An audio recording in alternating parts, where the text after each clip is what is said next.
Imagine a world where Superman decides, you know what, democracy's overrated. That's Justice League's A Better World, the episode that dared to ask, what if the world's greatest heroes stopped saving humanity and started ruling it? The two-part masterpiece A Better World episodes 11 and 12 starts with a gut punch. Lex Luthor isn't just scheming anymore, he's the President of the United States. And like every bad politician with nuclear access, he decides to test humanity's luck. But before he could launch the apocalypse, Superman steps in and crosses the one line he never thought he would. He kills Luthor. Justified? Maybe. Relieved? Definitely. Terrifying? Absolutely. And that is where the shit hits the fan. Fast forward 2 years later, the world seems peaceful. No supervillains, no crime, no elections. You know, paradise. That's if you ignore the part where free speech is outlawed and protesters disappear. The Justice League we knew is gone. In their place, the Justice Lords, authoritarian enforcers of peace, ruling with an iron fist. Lois Lane questions Superman's motives, but he's convinced this is the only way. After all, who needs freedom when you've got order, right? Things escalate when Lord Batman discovers a portal to the real Justice League's universe. Naturally, he brings his new super friends over for a little regime change.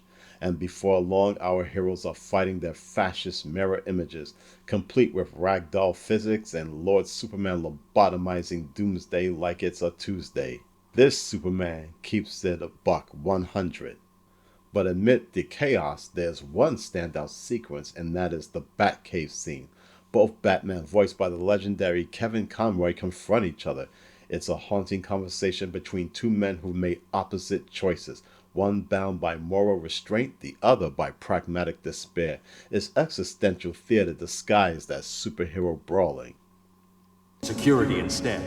You grabbed power, and with that power, we've made a world where no 8-year-old boy will ever lose his parents because of some punk with a gun.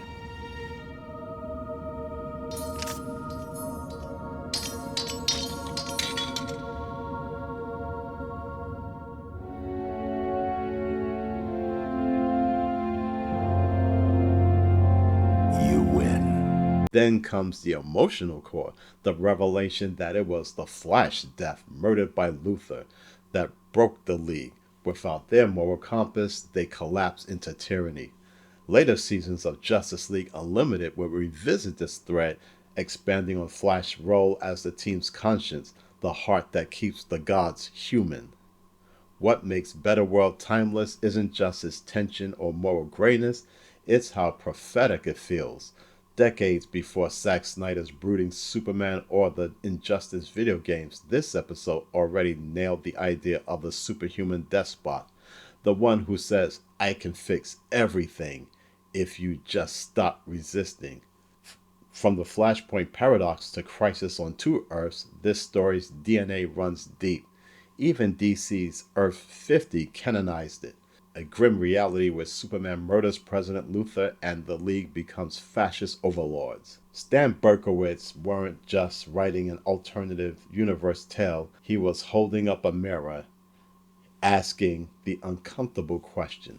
What happens when the protectors of freedom decide they know better than the people they protect?